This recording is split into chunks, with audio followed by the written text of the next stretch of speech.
Jusqu'à sa mort. Et pour nous dire que tout cela, c'était pour nous. Nous devons mesurer un tout petit peu, un petit instant, l'intérêt que Jésus accorde pour nous lorsque nous sommes dans sa présence. Il a été tenté. On l'a poussé en erreur. On a tout fait pour qu'il renonce. Mais il a regardé. Le prix à payer. Il a regardé l'intérêt. Il a regardé, nous vivons encore vu comme ça. Pour bien le monde. Je ne peux pas renoncer. Il est allé jusqu'au bout. Amen. Jusqu'à ce qu'il a connu la mort. Le Fils de Dieu vivant. Nous devons comprendre bien, mesdames et Seigneur, combien de fois cet amour est grand. Non seulement combien de fois cet amour est grand, mais combien de fois nous sommes interpellés. Nous sommes interpellés à le servir. Et c'est pour cela aussi que nous aussi, nous ne devons pas nous abuser. Nous devons prendre ça à cœur. Nous devons prendre la mort de Jésus au sérieux.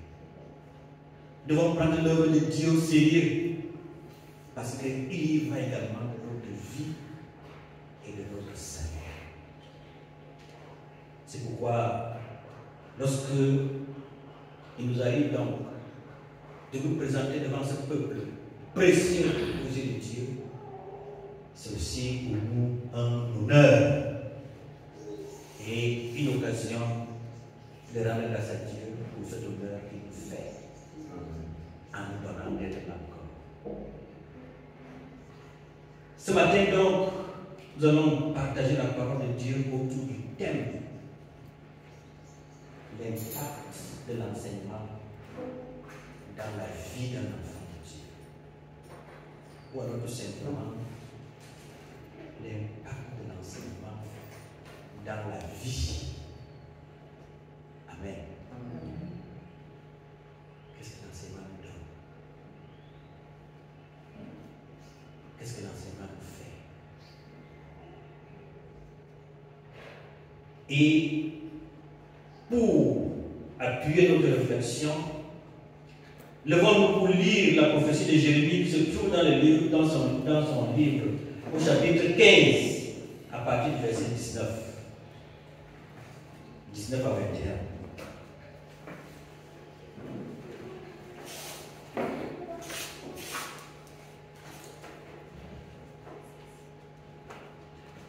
Nous lisons.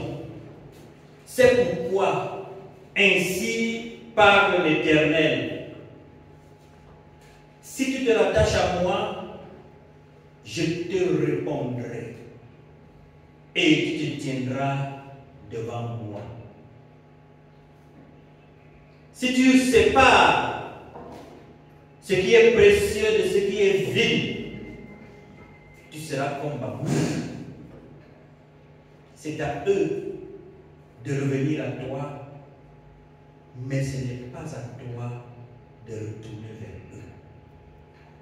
Je te rendrai pour ce peuple comme une forte muraille d'airain. Ils te feront la guerre, mais ils ne te craindront pas. Car je serai avec toi pour te sauver et pour te délivrer, dit l'Éternel.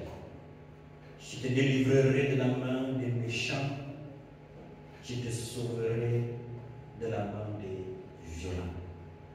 Amen. Amen.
De l'enseignement dans la vie d'un enfant de Dieu.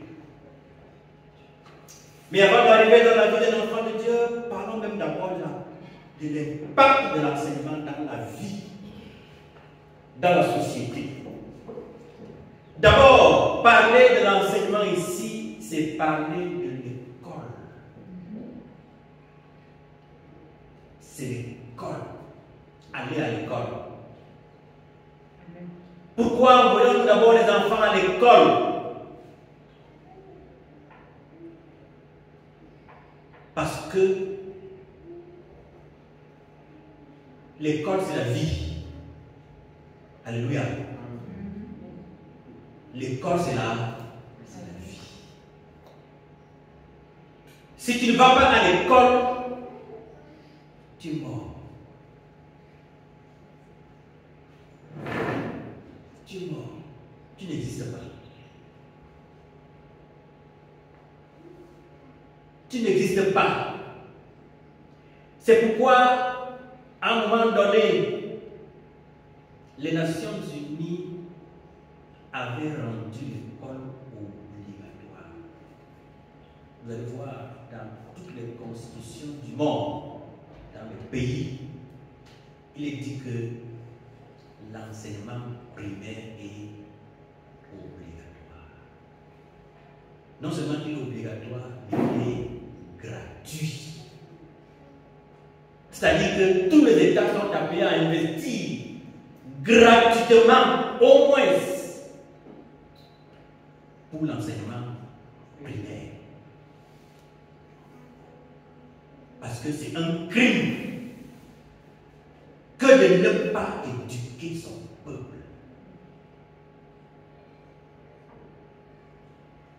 Même si vous voyez que peut-être au Cameroun, vous ne voyez pas ce que je dis là, arrêtez ce que je dis, mais c'est ça. La vérité, c'est que l'enseignement primaire est gratuit.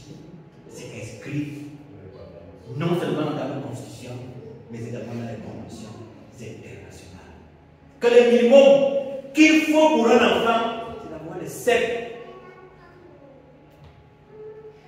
Mais les États les plus sages vont jusqu'à gratifier jusqu'à l'enseignement supérieur.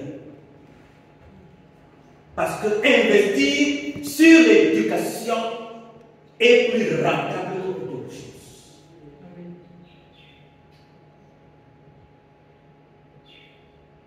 Le retour d'investissement, lorsqu'on investit dans l'éducation, il n'y a rien de plus bénéfique, de plus important que d'investir dans l'éducation. Parce que l'éducation, c'est la vie.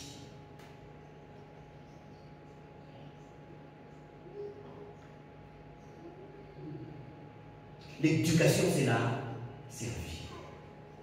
L'école, c'est la vie. Le premier impact que l'enseignement donne, que l'éducation donne, c'est qu'il donne la vie. Parce que quand tu es ignorant, tu mords. Quand tu n'es pas éduqué, tu es un ennemi. Si nous n'éduquons pas nos enfants, nous élevons nos ennemis contre nous. Parce que les premières cibles, les premières victimes, ce sont d'abord les parents. Lorsque l'enfant n'est pas éduqué, la première victime, ce sont ses parents.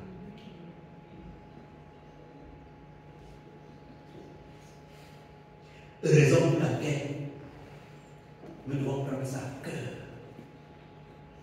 Travailler d'abord pour l'éducation. Vous allez voir les parents qui se sacrifient.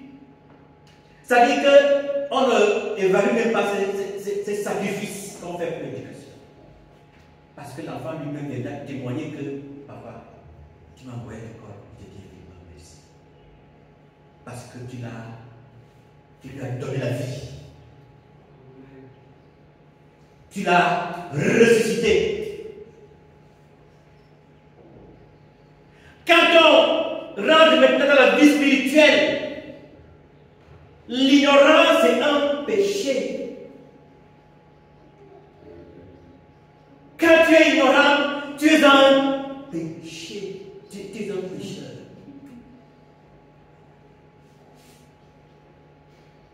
Donc, l'enseignement te délivre du péché. L'enseignement te délivre du péché. Il y a quelqu'un, on dit souvent que l'enseignement, c'est le changement de comportement d'un apprenant. C'est-à-dire que quand vous enseignez quelqu'un, vous le changez, vous le transformez. Il n'est plus là la même chose. Et plus on est enseigné, plus on découvre l'étendue de son ignorance. Quand on est enseigné, on découvre combien on était ignorant. Et aussi, bien qu'on découvre combien on est ignorant, on devient de plus en plus humble.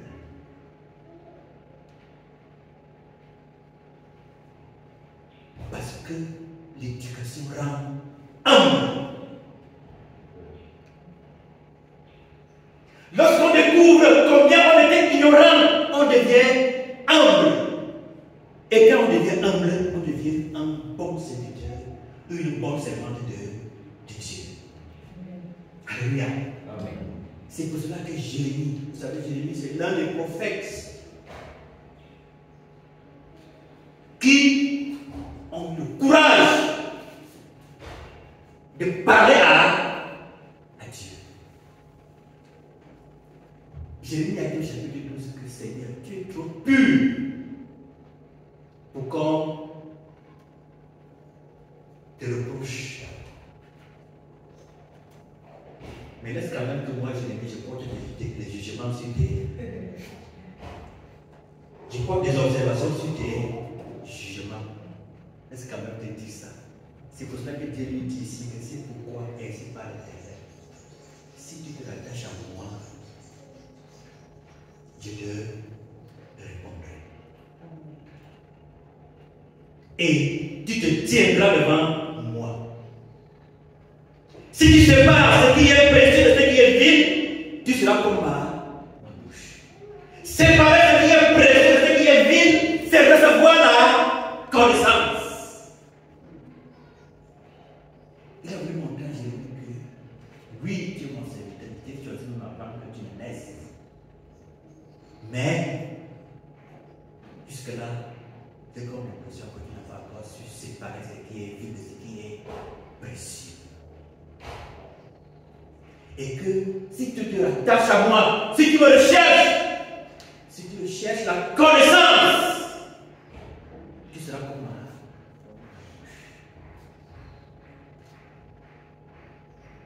Parce que l'enseignement délivre. L'enseignement rend humble.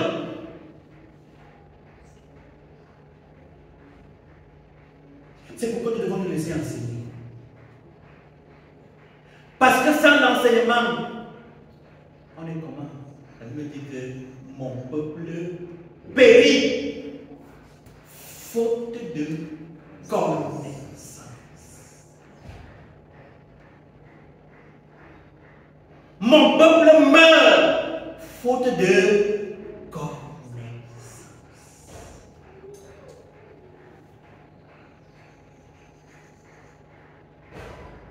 Vous savez, quand on va à l'hôpital, parce qu'on a été enseigné que quand on est malade, on va à l'hôpital.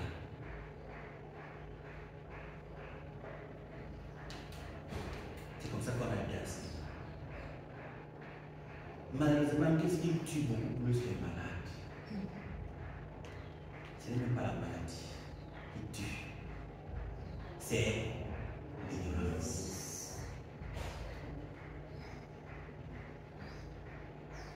Parce que lorsqu'on va à l'hôpital, est-ce qu'on regarde?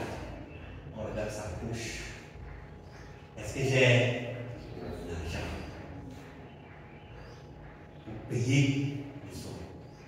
Et quand on se rend compte que la maladie qu'on a diagnostiquée là, avec les papiers qu'on donne là, je n'en ai pas, c'est là-bas que commence donc la dégradation. Tu te rends compte que tu n'as rien. Et il y a quelque chose que les gens appellent le moral. C'est ça que nous appelons la foi. Parce que quand le moral est attaqué, on devient vulnérable. Vous allez voir que si quelqu'un porte les maladies comme le sida, le cancer, les hépatites, qui sont appelées comme étant des maladies de la mort, il peut vivre des années et des années. Mais dès qu'on lui dit que tu as le sida, ça casse quoi? Voilà. Et ça part de là que sa mort commence. Pourquoi? Parce qu'il y a un manque de connaissance. Pourtant, Dieu nous a tout donné. Parce que les médicaments que nous partons chercher là ne tombent pas du mont Sinaï. c'est les plantes qu'on est parti arracher derrière la propre maison qui pousse là. C'est ça qu'on est parti transformer et les vendre cher. Tout cela à cause de quoi? L'ignorance.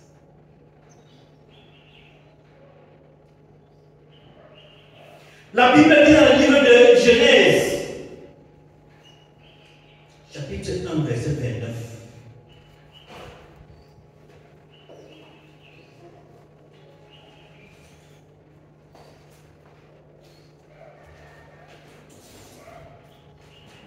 Et Dieu dit, voici je vous donne toute herbe.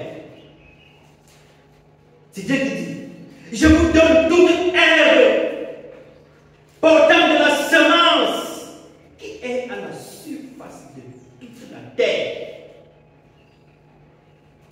Et tout arbre ayant en lui du fruit d'arbre et portant de la semence, ce sera votre nourriture. Ézéchiel reprend la même parole dans Ézéchiel 47, verset 12.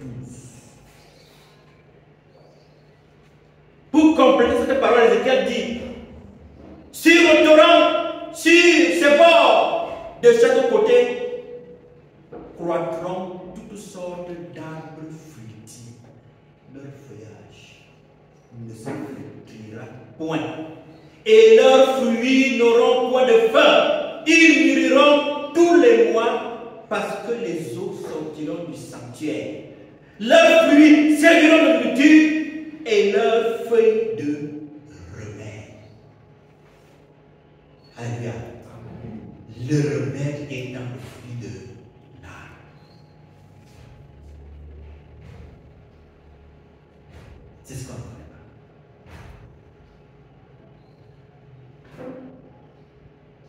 C'est ça qu'on nous donne quand on est malade, croyant qu'ils ont créé quelque chose.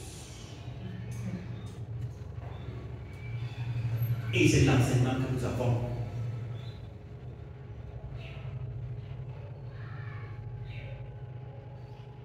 Apocalypse dit la même chose.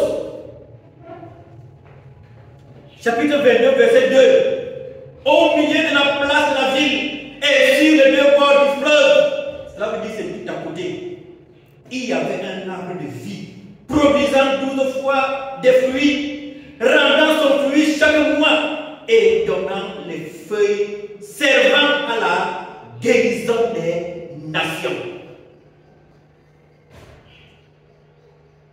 Servant à la guérison des nations. L'enseignement, la parole de Dieu va te donner de prier et de découvrir les merveilles de Dieu qui sont autour de nous et qui sont cachées à nos yeux à cause de l'ignorance. C'est pourquoi il dit que mon peuple meurt parce qu'il manque la connaissance.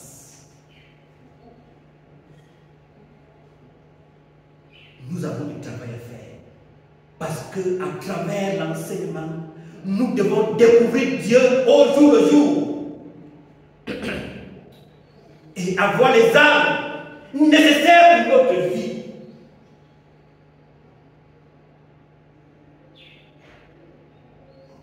Alléluia. Si on veut détruire une nation, bien évidemment, le Seigneur, on n'a pas besoin de fabriquer des armes nucléaires comme ça se voit là-bas.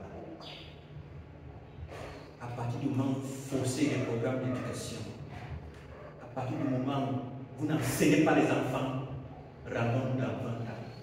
C'est-à-dire que ce sera un peuple détruit qui va s'apprêter et qui ne connaîtra rien, aveuglé. Parce que l'arme du diable, le principal arme du diable, c'est d'aveugler notre intelligence. De nous amener à ne pas découvrir les miracles de Dieu. À ne pas découvrir Dieu. Voilà son travail. Voilà sa mission. C'est pourquoi la Bible dit, dans le livre de Proverbes, chapitre 22, verset 10, que instruis l'enfant.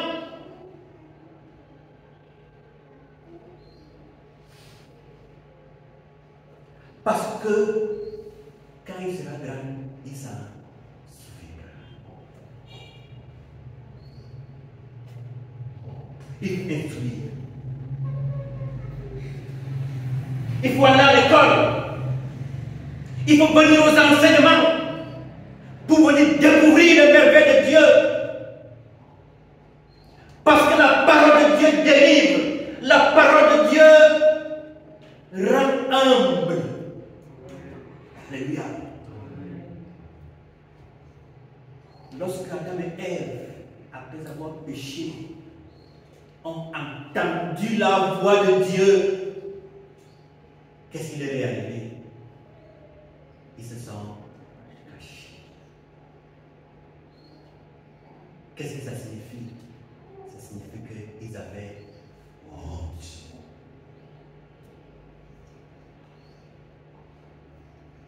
Ils ont entendu la parole de Dieu. Ça veut dire qu'ils se sont venus. Ils ont été étendus de leur ignorance. Ils ont été étendus de leur ignorance. Ils ont compris à l'immédiat qu'ils avaient fait faute. Parce qu'ils ont entendu la parole de Dieu. Lorsque tu reçois l'enseignement, tu comprends que tu es en erreur. Au lieu encore de te faire voir, de te montrer, qu'est-ce que tu fais? Tu disparais de la circulation. Parce que c'est le début de la délivrance. Quand tu comprends la parole de Dieu, c'est le début de la délivrance. Tu croyais que tu étais fort. Tu croyais que tu étais grand. Tu insultais tout le monde. Alléluia. C'est de l'ignorance. Tu ne connais rien. Il te faut encore apprendre. Il te faut encore sombrer les Écritures. Parce que le jour où tu entendras la voix de Dieu, tu vas te cacher.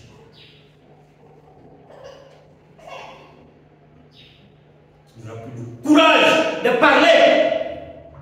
Et maintenant, c'est donc Dieu maintenant qui va commencer à te parler.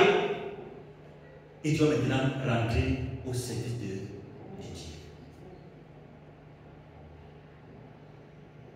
C'est ce qui se passe souvent lorsqu'on reçoit la transformation. Lorsqu'on parle de la vie charnelle à la vie spirituelle. Parce qu'il y a des choses qu'on peut développer, qu'on peut pratiquer, qu'on peut faire dans la vie charnelle. Mais quand on saisit la bonne part, on regarde sa vie. On regarde sa vie. On se réveille une nouvelle personne. C'est pour cela que Dieu dit dans Jérémie, si tu te rattaches à moi, tu seras comme ma bouche. Si tu te rattaches à moi, tu seras comme ma bouche. Si tu sépares ce qui est vil de ce qui est précieux, tu seras comme ma bouche. Et c'est à eux de revenir à toi. Parce que c'est toi qui as la vie. C'est toi qui as la vérité. C'est toi qui as la connaissance. C'est à eux de revenir à moi. C'est toi qui as la révérence. C'est toi qui as la lumière. C'est toi qui marches devant. C'est toi qui es debout. Ne pense à aucun moment que ces gens-là sont quelque chose. Ce que tu croyais que debout là, ils ne sont rien. Ils sont l'ombre d'eux-mêmes. C'est pourquoi que Christ a choisi. Parce qu'il faut qu'on aille pour partager cette bonne nouvelle aux nations, à ceux qui nous entourent et leur fait comprendre que Christ est mort pour nous. Il est venu nous donner la vie. Il est venu nous racheter. Ça a été bien élevé dans le Seigneur, son ministère.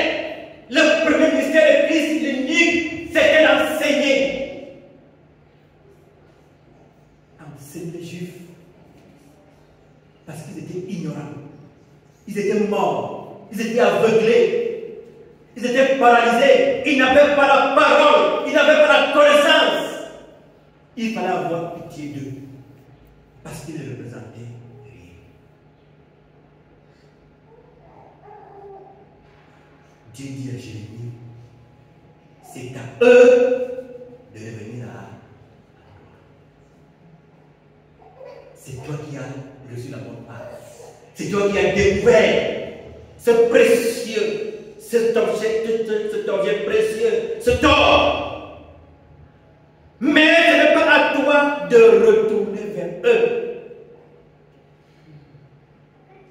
Et quand tu as compris ces choses, Dieu dit, je te rendrai pour ce peuple comme une forte muraille des reins.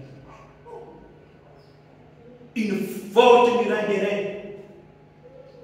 Ils te feront la guerre, mais ils ne te vaincront pas. Amen. Ils te feront la guerre, mais ils ne te vaincront pas. Pourquoi? Parce que le Tout-Puissant est dans notre camp. Le Tout-Puissant guerrier, lui qui a toutes les armes pour combattre, il est dans notre camp. Jésus est mon puissant sauveur, en lui seul mon âme est gagnée. Il m'a donné le vrai bonheur, je veux l'aimer toute ma vie. Oh Jésus, viens de ton amour, viens remplir mon cœur pour toujours. Viens remplir mon cœur pour toujours. Jésus, mon fidèle berger, prends soin de l'agneau, le fendant, lorsqu'il le croit dans le danger, sur son épaule qui vient oh Jésus, je suis cet agneau, le plus petit de ton troupeau. Je suis petit de ton troupeau. Jésus, mon triomphe assuré, bientôt me prendra dans sa gloire. Pour moi le trône est préparé, pour moi le bonheur, la victoire. Oh Jésus, viens, ne tarde plus, viens prendre à toi tous tes élus.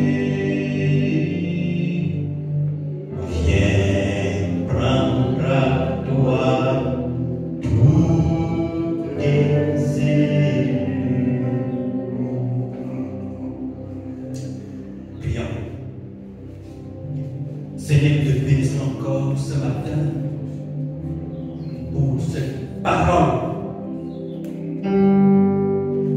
Puissance et pour ces révélations pour ton peuple. Merci d'avoir pensé à nous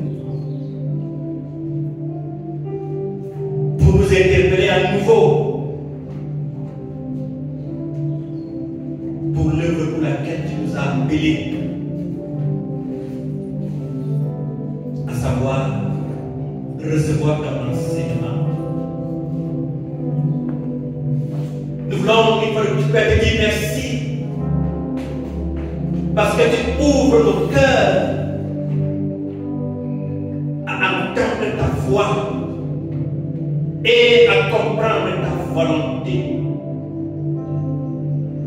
Nous voulons encore te dire merci Seigneur, Dieu Père, parce que nous sommes nourris de ta parole à travers les choses cachées aux yeux du monde.